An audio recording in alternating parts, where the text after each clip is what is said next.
I met a waitress at a restaurant not long ago, and she came up to me and she grabbed me by the hand and she said, "You have to win."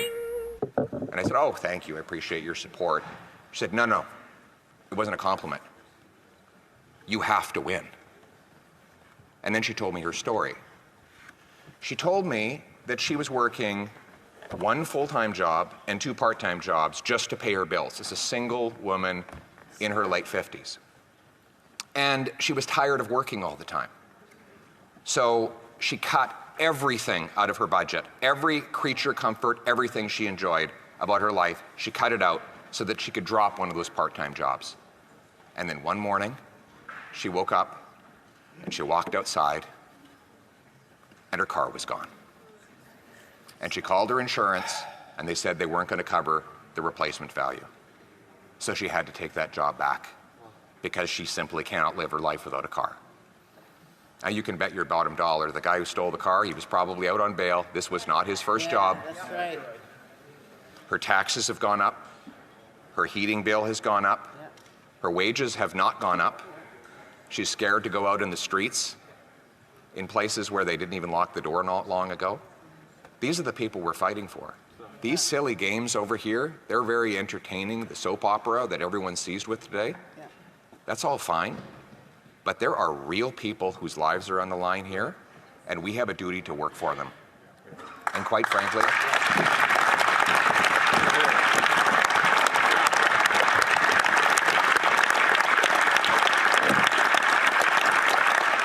this woman doesn't see me as any, or any of us as any kind of savior. They see us all as a last hope. In fact, she doesn't want to be saved. She just wants her life back. Exactly. She was taking care of herself just fine before her tax, her heat, her grocery bill went through the roof and her car went missing. She was doing just fine. She was doing everything right. Met another guy at the Le Brat Brewery a few days ago, and you can watch the video of me talking with him. He walked up to me and he said, "I have 3 jobs and I can't make it.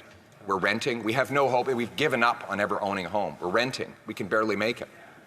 And he said to me, "I feel ashamed when I talk to my kids because they ask me why I'm never around and why we can never have a house. And I feel like a failure." But he didn't fail. He has been failed. That's right. He has been robbed of the promise of Canada.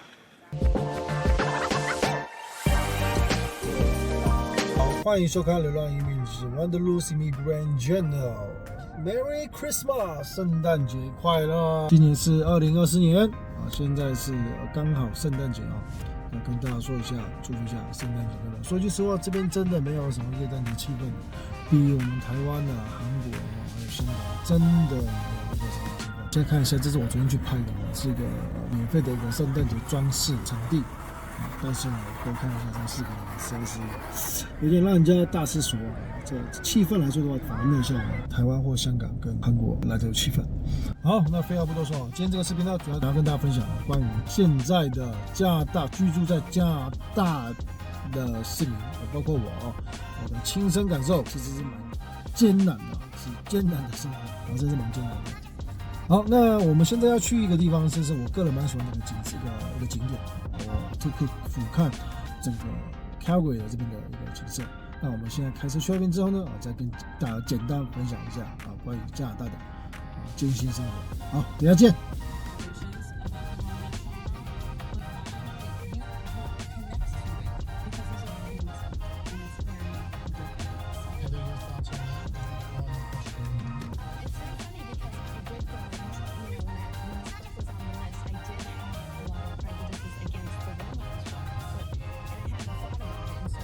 各位，我们现在已经到了哈，这个地方是叫做 Crescent Height 啊 ，Crescent Height 是我个人蛮喜欢的一个 Lookout Point， 就是一个景点。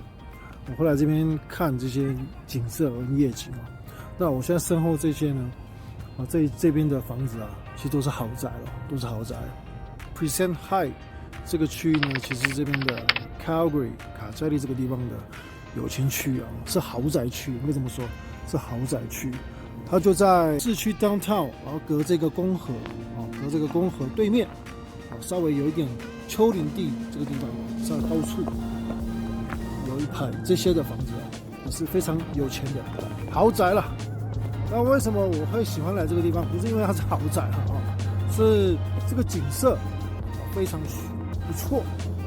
记不记得我前几个视频就有在跟各位说过，那是我刚到香港的时候，我有一次就来到尖沙咀的星光大道，我被那个现在的尖沙咀的星光大道的景色给震撼到，然后我就对我自己发誓说，我一定要在香港这个地方存活下来存活下来。所以那时候我就很清楚。那于是呢，我这次来到这边也是给各位看一下这个边的景色。好，然后也要再次对我自己发誓，我一定要在这边存活下来，不能被淘汰不能被淘汰。好，那边呢就是公河这边就是公河这边就是公河 Vaughan River， 英文叫 Vaughan River VOW 那这个公河的过对面红色建筑那一块区就是 Chinatown 就是沿着这边都 Chinatown， 然后对面这一栋房子，这一群房子也是非常贵，非常高价格是非常高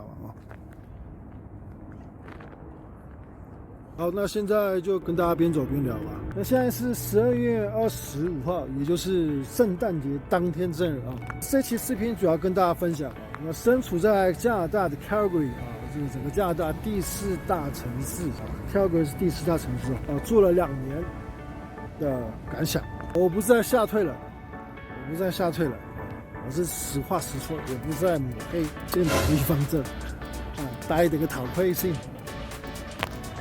是非常在这边居住也是非常艰辛困难也是深圳困难。好，为什么我要这么说我住了2年，所以之前我还不敢讲现在已经2年多了我有这个资格可以讲，直接讲直接讲这个钱收入。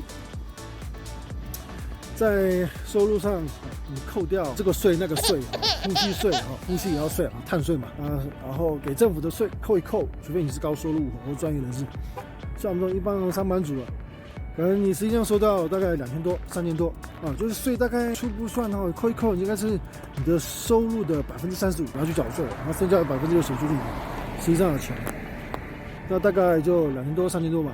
那你如果 TNT有就大统做华人超市上班的人为例新人你就这边扣一扣那边扣一扣，只能拿到2000多块加币1个月那我就不要先说2000多块了，以我为例吧，这边扣一扣那边扣一扣3000多块加币1个月那3000多块加币1个月，这样盘出好了。一般的公寓就有2房2房1厅1卫1浴我算1300好了，1300还算便宜的。好，那1300那平均瓦斯、水电、瓦斯等等加起来那大概平均要200块1个月，也就是说1500，水电、瓦斯加房租1500好，也就是说我3000多块，我1500已经没了，一半没了一半了房租瓦斯那这边没有车不行这边是一定要有车的那车子的话，平均一个星期要100块加币。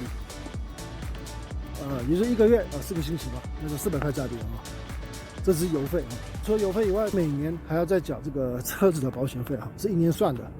那平均来说是2500一年2500，也就是说我们算1个月好了那1个月的话，我算1个月200嘛，好吧？那也就是1500加上400块的油费每个月400块油费1900，再加上这个保险费用算每个月200，那就2100了好，也就是说我还没有算吃的呢我只算油费住的，我就要喷掉1个月喷掉2100块，只是这样子你可以不买车这边不是台湾这边不是香港，也不是韩国没有车就等于是断了条腿，没有车没可能的，你想要在这边是不可能。这边的 public transport 就是交通建设非常跟我们亚洲比也非常糟糕，非常糟糕，所以没有车等于就没有脚一样，所以一定要有车嘛。那你有车了，你就要有这个基本开支这个油费这边油费的话，平均我就是100，1个星期100了那我刚才讲过，就是你这只油费、车子跟还不算你的车子维护费、维修费啊，都已经要2100了。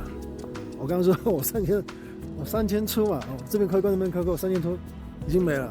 剩下钱我算你900块好了900块，你要拿那900块去撑那个1个月，也就是说，你是没有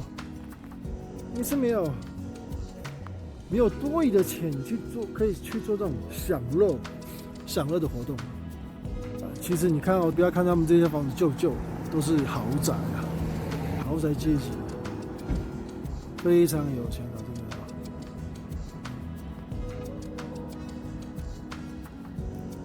的。为什么我会喜欢来这边我刚才也讲过，就有时候会觉得累了，然后这边也会觉得累，那我就会再来这边看一看这个风景景色，再开始回忆起我当时到香港那时候的心态非常艰辛非常辛苦，逼我自己对我自己说，我一定要努力，在这个地方可以生存下去。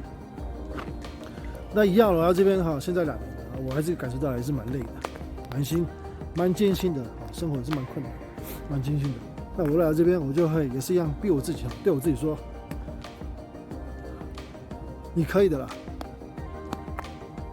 你可以的，你可以撑过，你可以融入这边的生活，成为这边的一份子我可以的我可以，你也可以大家都可以。